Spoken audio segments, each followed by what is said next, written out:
Con su permiso, señor presidente, maestro, colegas, directores de las instituciones de salud y seguridad social, y saludo con mucho respeto y aprecio a los colegas directores de las unidades que serán condecoradas o que se entregará hoy su condecoración, y el jefe de residentes del Instituto Nacional de Enfermedades Respiratorias.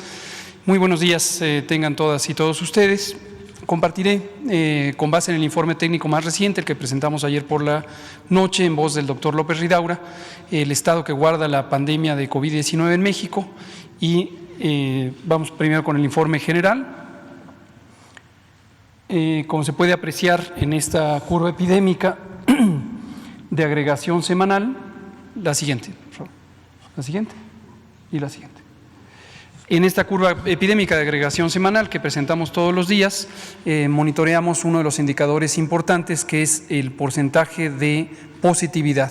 Esto es, cuántas personas de cada 100 resultan positivas cuando se les estudia, dado que tienen síntomas de COVID-19, cuántas resultan positivas al virus SARS-CoV-2 con las distintas pruebas que se usan para este propósito.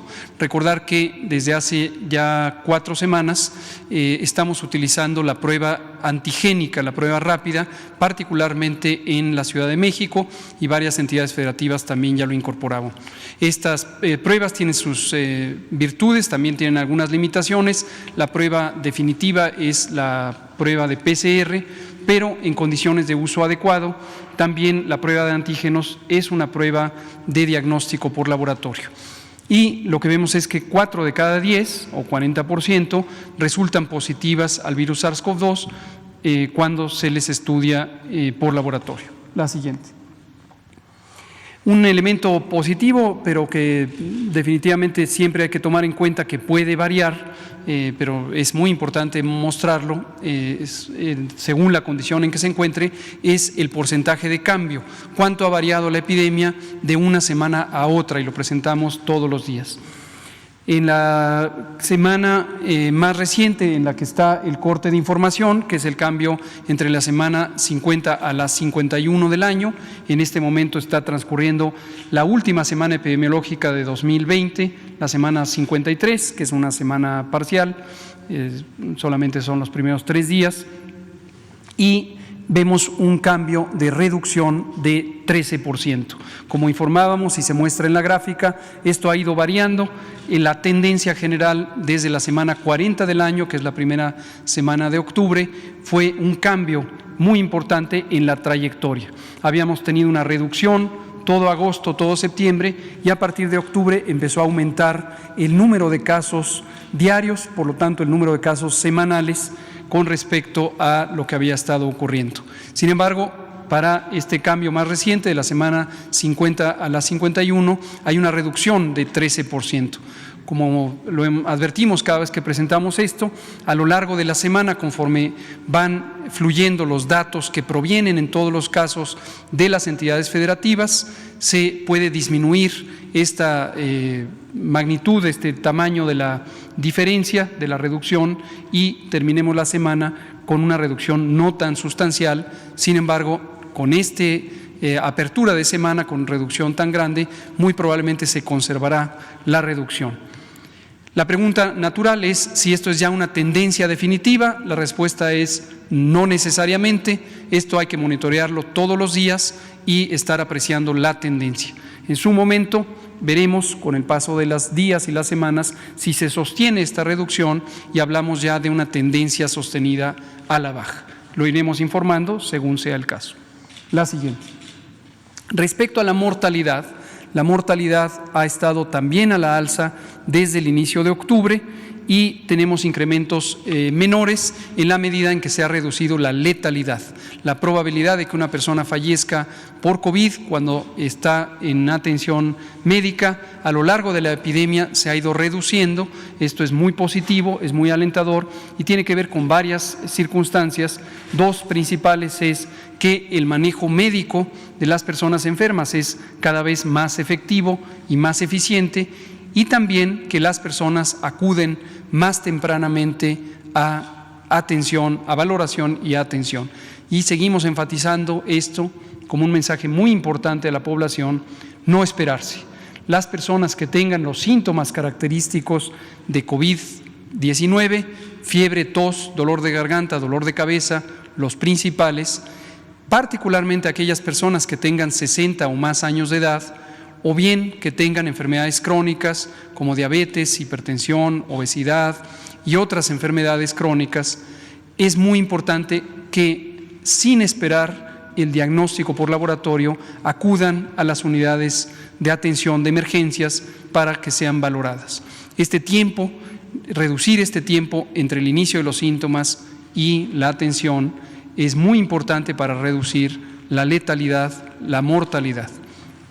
Vemos un incremento de más 3% en este cambio entre las semanas 50 a 51 y en general se ha observado, no solo en México, sino en el mundo, un intervalo de aproximadamente 2 semanas entre lo que ocurre con la tendencia de aparición de nuevos casos, de incidencia, y lo que ocurre con la mortalidad. Esto corresponde al tiempo medio de hospitalización que están las personas en los distintos hospitales.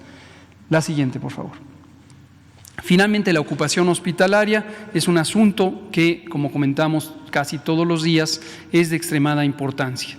En la medida en que esta epidemia siga en México y en el mundo, en todo momento hay que tener disponible la capacidad hospitalaria del Sistema Nacional de Salud. Recordarán seguramente en la mayoría de las personas que en México, desde el inicio de la epidemia, teníamos muy claro que no existía la capacidad instalada para atender las cantidad de personas que iban a estar enfermas, de acuerdo a las distintas proyecciones. Por eso, desde el mes de abril empezó un proceso de expansión de la capacidad hospitalaria, que le llamamos reconversión hospitalaria, en la que se destinaron para la atención de personas con enfermedad respiratoria aguda grave una cantidad mayor de camas. Y recordar también, siempre cuando hablamos de camas, es solo para tener la referencia, pero no se trata solo del mueble físico donde se alojan las personas.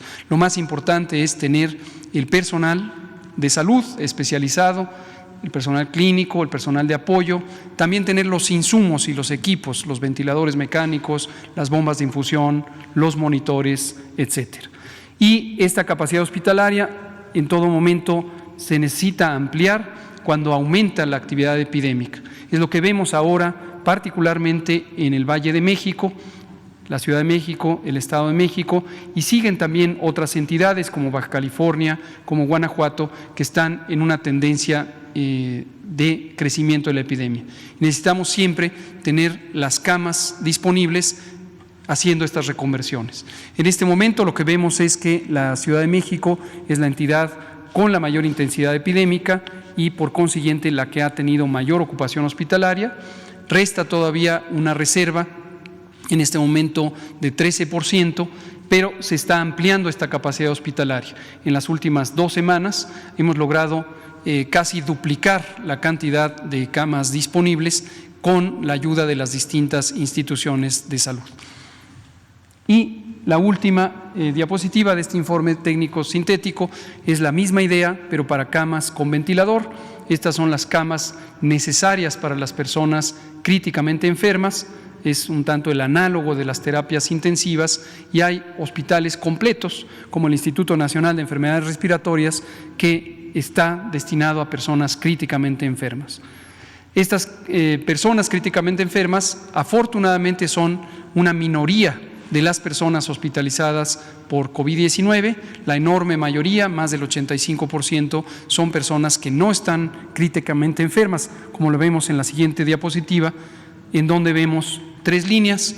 La línea de hasta arriba en color morado muestra la suma de personas hospitalizadas para cada una de las semanas, tanto críticamente enfermas como no críticamente enfermas. En la línea roja que está inmediatamente debajo es la cantidad de personas en camas generales, es decir, personas que no están intubadas, y en la línea color turquesa hasta abajo sí vemos las personas o la suma de personas que están intubadas. Este mensaje lo transmitimos también para recordarle a la población que no necesariamente acercarse al hospital implica que la persona va a terminar con ventilación mecánica. Hemos detectado distintas razones por las que las personas tardan en llegar a los hospitales, pero una muy importante es el temor de que si la persona llega al hospital, irremediablemente va a ser intubada, y desde luego a toda persona le da temor esta situación. Lo que queremos dejar muy claro, lo hemos dicho varias veces, es si las personas se esperan, es mucho más probable que lleguen en una condición crítica y entonces terminarán siendo intubadas cuando hay menos posibilidades de lograr una mejoría. Mientras que si acuden más tempranamente a los hospitales, todavía hay muchas más intervenciones que se pueden hacer. Una muy importante es oxigenación sin intubación, lo que técnicamente llamamos oxigenación no invasiva, y eso permite una recuperación sin llegar a una fase extrema de la enfermedad en la que desafortunadamente hay menor probabilidad de que se recuperen las personas. Entonces insistimos, muy importante llegar tempranamente a las unidades hospitalarias. Ahora, si me lo permite, presidente, me paso para allá para comentar las curvas.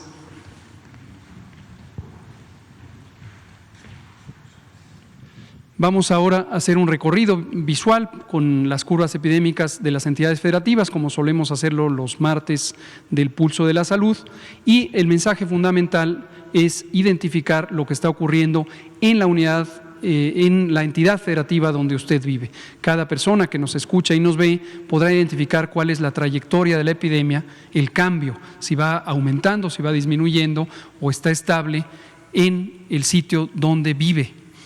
Aquí vemos en este mapa general la incidencia es la cantidad de personas enfermas por 100,000 habitantes. Esto lo que nos permite es una comparación equilibrada entre las entidades federativas, que tienen evidentemente distinto tamaño de población. La intensidad del color lo que refleja es la intensidad de la epidemia en términos generales, sin entrar en cada detalle, aunque cada quien lo puede analizar al ver la imagen. Es donde está más oscuro el color, está más intensa la epidemia. Y donde está más claro, como es el caso de Campeche y Chiapas, la epidemia está con una carga de enfermedad, con una cantidad de personas enfermas cada día menor. La siguiente, por favor. En esta curva epidémica, recordar para quien ve por primera vez curvas epidémicas, lo que se representa es el tiempo. Conforme transcurre la curva o la gráfica de izquierda a derecha, es el tiempo en semanas. Empezamos aquí en la semana 10, que es la primera semana de marzo, cuando empezó la epidemia en México, y cuanto más alta es esta línea, en este sentido, es la cantidad de personas que se estima están enfermas. Estos son los casos estimados. Lo importante de una curva epidémica es poder visualizar de manera rápida si la cantidad de personas enfermas aumenta o disminuye. Para ilustrarlo, aquí tenemos de la semana 10 hasta la semana 26 que aumentó la epidemia.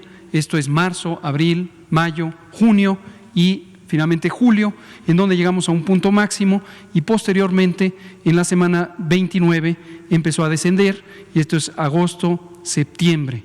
Al llegar a octubre, que es la semana 40 del año, la epidemia empezó a aumentar nuevamente hasta que llegamos a la semana 50, que es a mitad de noviembre, la penúltima semana de noviembre, y empieza a disminuir en este momento. Vamos a ver a partir de la semana 1 de 2021 si esto se mantiene o no en esta dirección. La siguiente, misma idea para la mortalidad, que es esta curva en verde. Enseguida, cuando recorramos los 32 entidades federativas, veremos lo mismo, por eso lo explico en mayor detalle al inicio. Y lo que vemos también es el cambio por semanas. Llegamos a un punto máximo en la semana 28, que es la tercera semana de julio. Agosto, septiembre, disminuyó la epidemia, también en la mortalidad, y a partir de octubre ha seguido aumentando al momento de la semana 50 a la 51, con un cambio de más 3%. La siguiente. La tercera gráfica que veremos también en todos los 32 casos es la hospitalización. Esta empieza el 1 de mayo, que es cuando tenemos este registro de la hospitalización ya en toda la infraestructura reconvertida.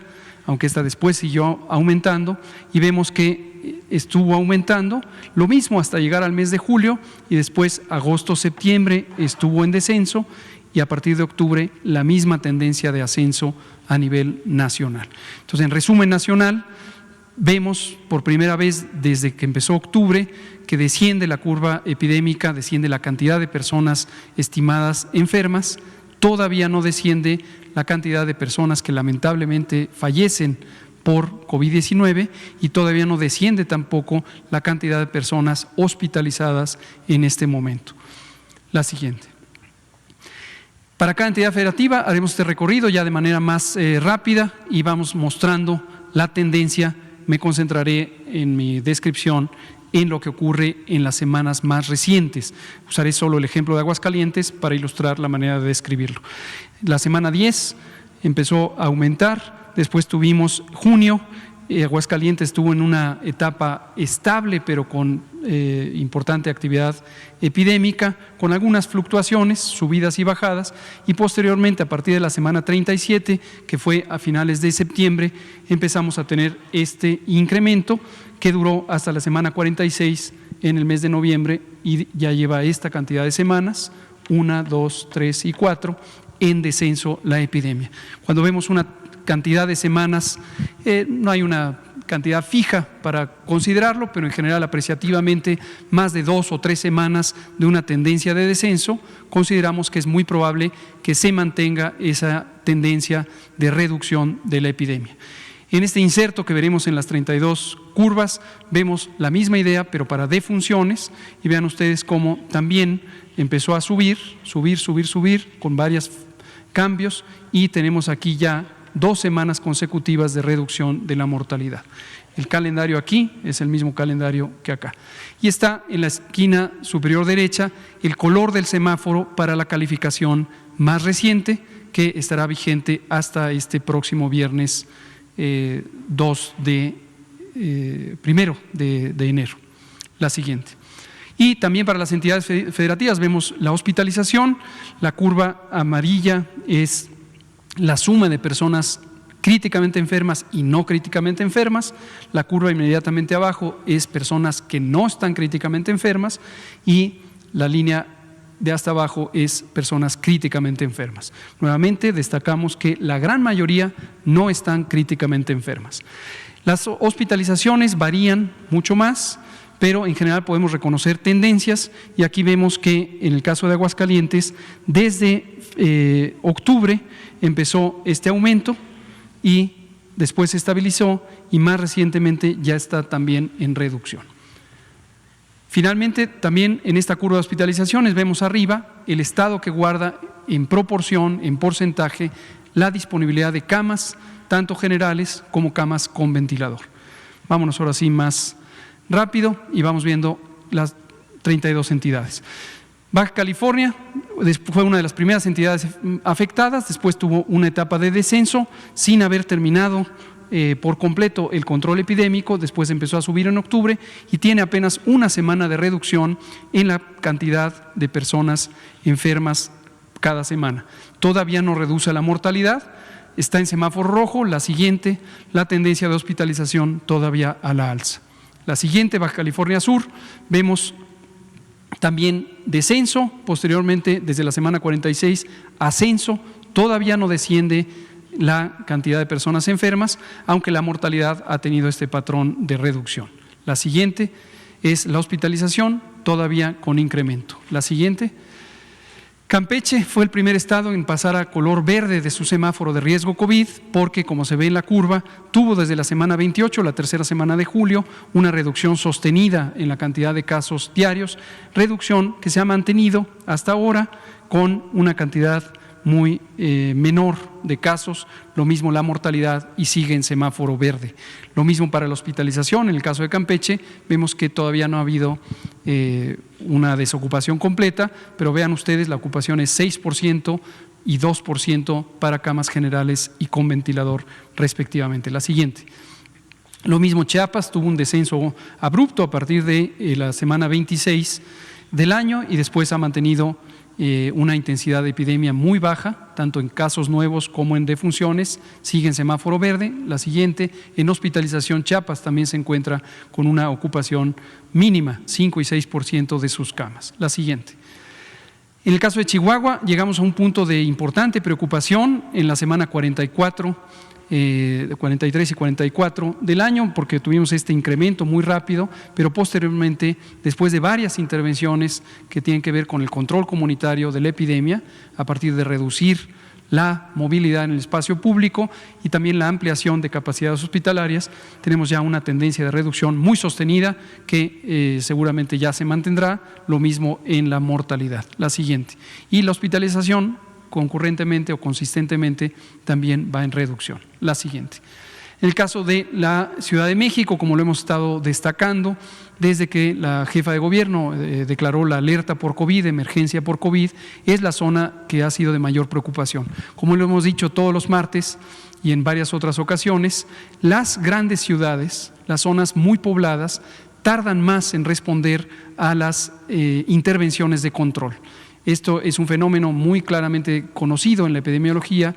Las poblaciones tienen todavía una inercia, una velocidad de contagios que tarda en cambiar con el tiempo. Pero afortunadamente vemos la primera semana de reducción, que es consistente con ya 3 semanas de reducción de la movilidad en el espacio público. Queremos destacar esto porque esto es alentador para quienes vivimos en el Valle de México. El 4 de diciembre el presidente hizo aquí un llamado muy enfático a la colaboración de las personas que vivimos en la zona metropolitana para reducir voluntariamente la movilidad. Y posteriormente se tomaron disposiciones específicas y ayer presentábamos por la noche la reducción de la movilidad en el espacio público. Eso hace 3 semanas. Y hoy vemos la consecuencia, que es ya la reducción en la tendencia de la epidemia. Las defunciones desafortunadamente todavía no disminuyen, pero si se reduce el número de casos, reducirá la mortalidad también. Todavía estamos en semáforo rojo y esto ocurrirá al menos hasta el 10 de enero. La siguiente. Tendencia de hospitalización todavía a la alza y como hemos dicho todavía tenemos una sobrecarga de hospitalización muy importante y estamos haciendo todos los esfuerzos para ir más rápido en la reconversión hospitalaria. La siguiente. En el caso de Coahuila también tenemos que tuvimos un cambio muy importante desde la semana 37 del año, llegamos a un punto máximo y llevamos varias semanas de reducción, también de defunciones. La siguiente, también las hospitalizaciones van en reducción. La siguiente. En el caso de Colima, una tendencia en general muy positiva desde la semana 32 a la reducción. Desde la semana 46 ha habido una suerte de estancamiento en esa reducción, porque se mantiene más o menos la misma cantidad de personas enfermas por semana, y en el caso de la mortalidad, con una reducción sostenida desde la semana 41. La siguiente, las hospitalizaciones se redujeron, pero en este momento todavía no terminan de reducirse, hay una suficiente capacidad hospitalaria por arriba del 80%. La siguiente.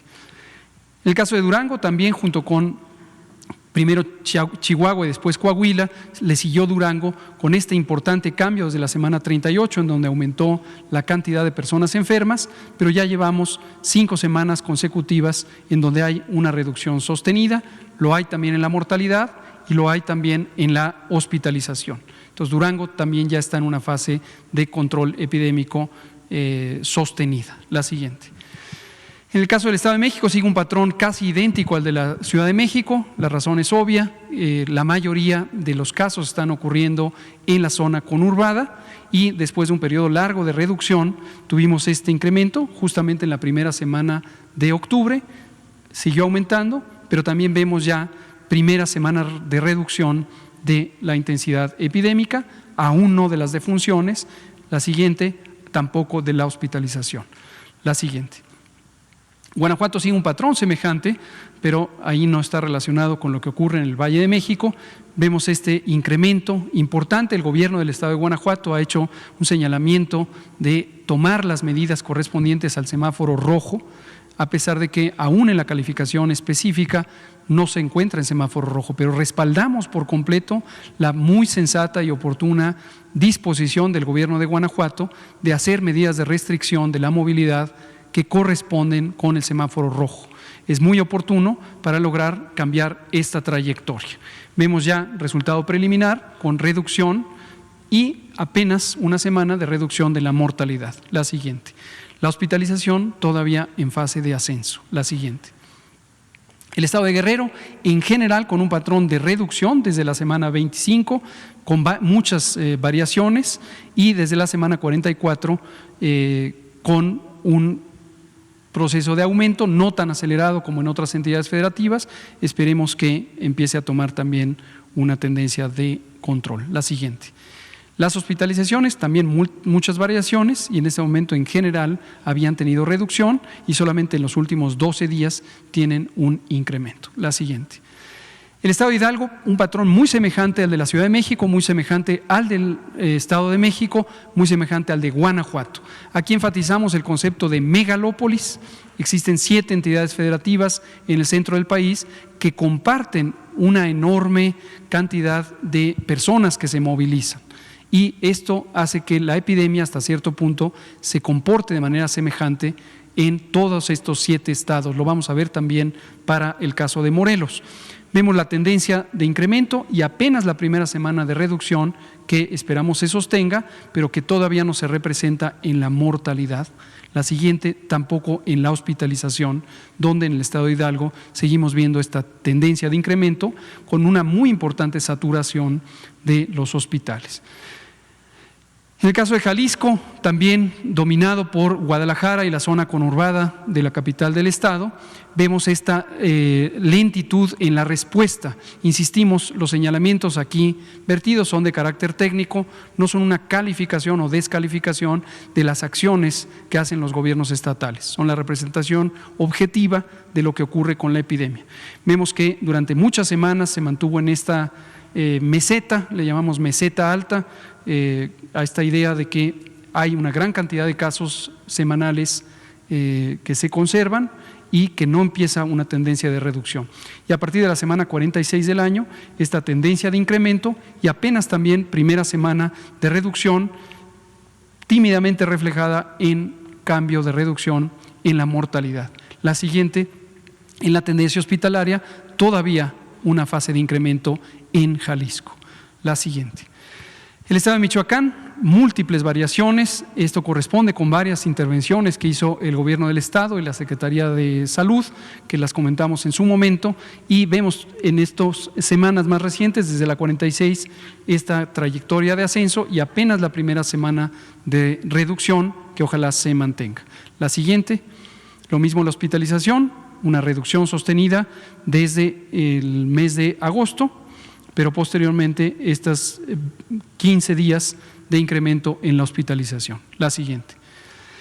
El estado de Morelos, ya lo decíamos, esta dependencia de la zona megalopolitana, y lo que vemos es que tiene este incremento importante que ahora va en ascenso. Semejante al comentario que acabo de hacer para el estado de Guanajuato, el estado de Morelos ha tomado decisiones propias y que le corresponde tomar para tomar las disposiciones del semáforo rojo, a pesar de que todavía no hay una calificación, se está elaborando en estos días, de la tendencia de la intensidad epidémica en Morelos. Pero respaldamos ya desde ahorita las decisiones muy oportunas del gobierno del estado de Morelos de considerar que Morelos está en semáforo rojo y que necesita intervenciones de control, lo que es muy obvio en la gráfica por esta tendencia acelerada de incremento de casos. Urge que en Morelos se reduzca la movilidad en el espacio público para que no haya más casos. La siguiente. La tendencia de hospitalización es hacia arriba y se están acercando a la mitad de la ocupación hospitalaria en camas generales. La siguiente. El caso de Nayarit es alentador, hay una tendencia sostenida de descenso desde la semana 30 del año, que es la última semana de julio, y finalmente apenas tuvo este incremento, pero volvió a tener descenso. La mortalidad con importantes variaciones, pero en general con una tendencia de descenso. Y en la hospitalización lo que vemos es también reducción de la ocupación hospitalaria. En buen curso el control epidémico en Nayarit. La siguiente. En el caso de Nuevo León, misma situación que para la Ciudad de México, para Jalisco, y aquí dominado desde luego por Monterrey y la zona metropolitana, importante intensidad epidémica con grandes variaciones y todavía vemos una tendencia al menos de sostenimiento de la epidemia, si no es que de incremento a lo largo del tiempo.